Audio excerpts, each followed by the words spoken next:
What's up, gang? So here we have our new car for the year. It is a BMW 320i. Someone call Automotives Anonymous and take away my key card because I can't stop buying cars. Yeah, so you can see it's mint condition, perfect. Like, there's no issues with it whatsoever. Actually, no, there is issues with the body, but the engine, there's no issues there. So this is our next Mudgee car, our next farm car. So today what I want to do is I want to put two of the wheels on that we have, because the wheels that it came with were aluminium wheels, so I want to put steel wheels on it.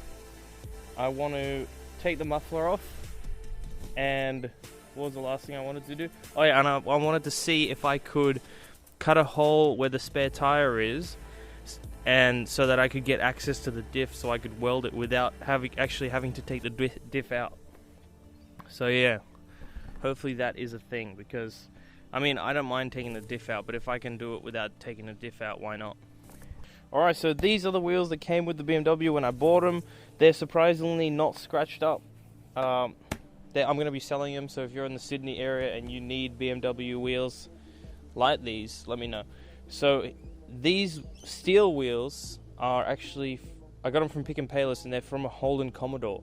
Now, this hub assembly, the stud pattern's the same as BMW, and the hub just needs a bit of grinding on the BMW to actually fit this, because the hole in the Commodore rim is a bit too small. So what I did was, I didn't want to grind the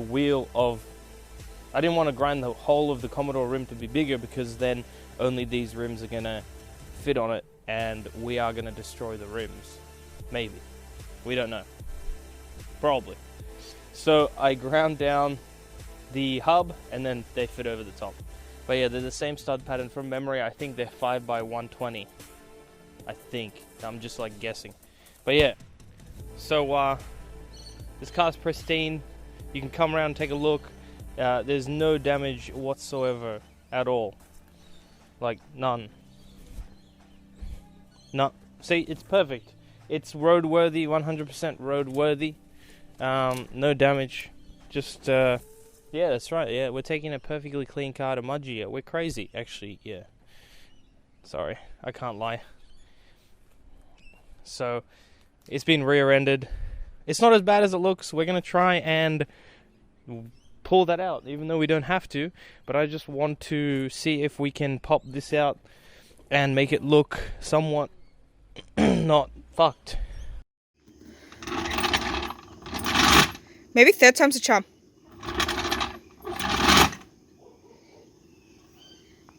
We're stuck.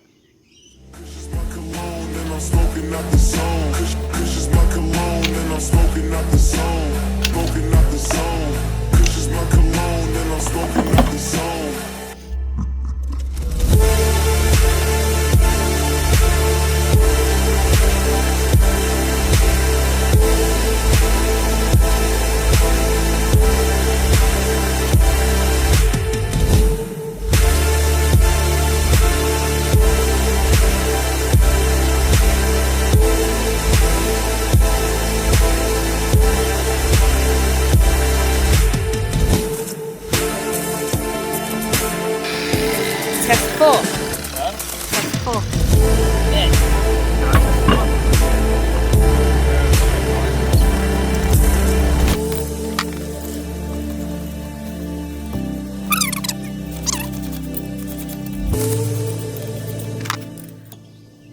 That feels alright. I didn't spray paint it. Alright. So 2,200 horsepower added with these Holden tires. They're gonna get destroyed. It's gonna be too much power for this car. My cologne and I'm smoking out the zone. Kush is my cologne and I'm smoking out the zone. Kush is my cologne and I'm smoking out the zone. Smoking out the zone. Kush is my cologne and I'm smoking out the zone.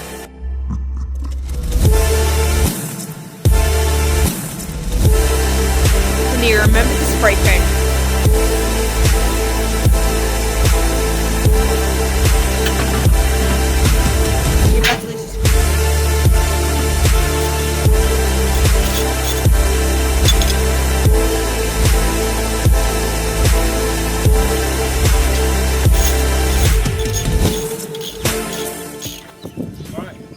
Muffler. So we'll record it what it sounds like with the muffler. Yeah. Alright, so I've noticed a few things. So here are the catalytic converters. Over there is where the muffler bolts in to the first pipe. I would like to unbolt it over there, but I've heard that if you get rid of the cats, you can run into issues. So what I'm going to do, there's a mount for the muffler right here. So what I'm going to do is I'm going to cut the pipes right here, and we're not going to have to do any makeshift mounts like we did on the Ford to stop the muffler from waving up and down, because there's two independent mounts on this cross beam that bolts into the frame rails. So I would have liked to, you know, unbolt it down there because it's got a real nice angle and it points straight to the floor, but I think it'll be best just to cut it there, because here's a small muffler and then there's a bigger muffler at the back of the car. So I think we're going to get enough noise out of it as well. But maintaining these cats, I think, is a good idea. Always wear earplugs, kids.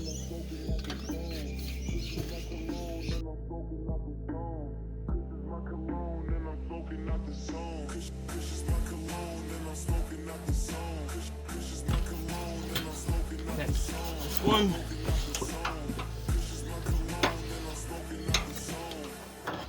Oh man, I hate this fiberglass bumper. There we go. And now my hopes and dreams are to just kind of break the rest of the pipe that I cut.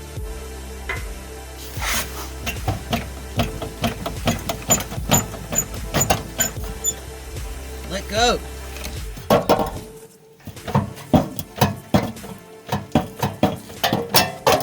Woo.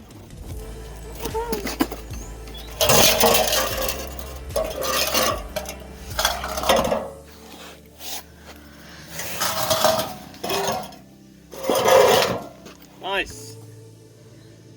Not nice.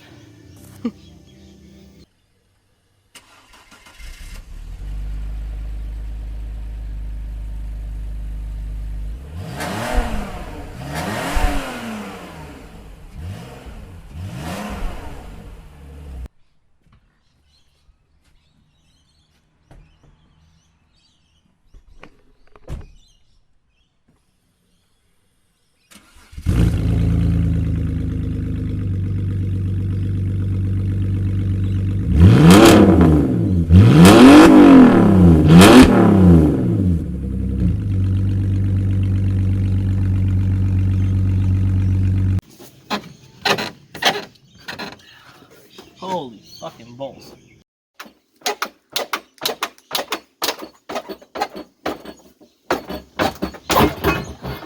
Done. That worked. Woo! It's alright. That rim is fucking brand new. That's the white, don't worry about that, that's not scratched. The only part that we scratched was right, actually nowhere. Yeah. Oh yeah, no, we didn't do that. That was from the accident. Because I put it in right there. That's the only part we scratched. But look at that. Doesn't even have any road rash marks. If you compare it to these rims, it doesn't even look like the same because of how new it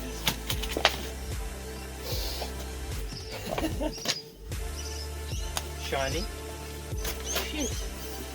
I'll go from under the car and I'll cut this ways across the bottom, and then we'll cut from the top, and then we will see what access we get. Does this go on the front of the car? We might as well put it on.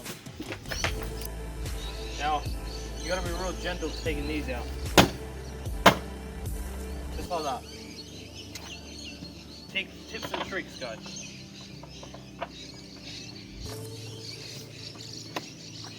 And then don't lose it. Make sure you don't lose it. Otherwise, you know. I'm just gonna put this on and leave it on here. Because... Why not? Yeah. So one less thing to do.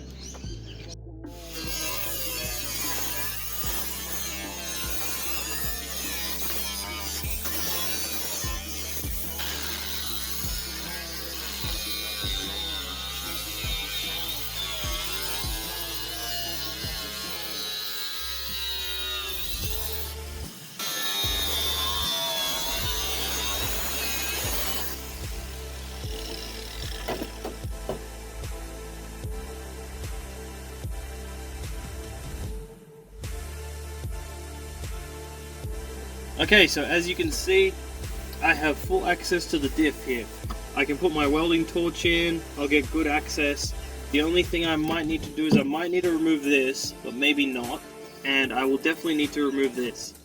So, but once this is out of the way, I'm pretty sure I'm not going to have to do anything when it comes to undoing the suspension. I can just undo the back cover of the diff, weld it, put it back in.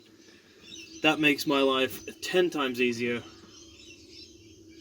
and it's going to be so much quicker because we can just go pop, weld, put it back on, done. And as far as this hole goes, this is weight reduction and weight reduction, and we can collect dirt in here when we drive around the track. There'll be like dirt here, and then we can take it to the main place where we park, and we can take the dirt out and we can start a sand pit. But weight reduction,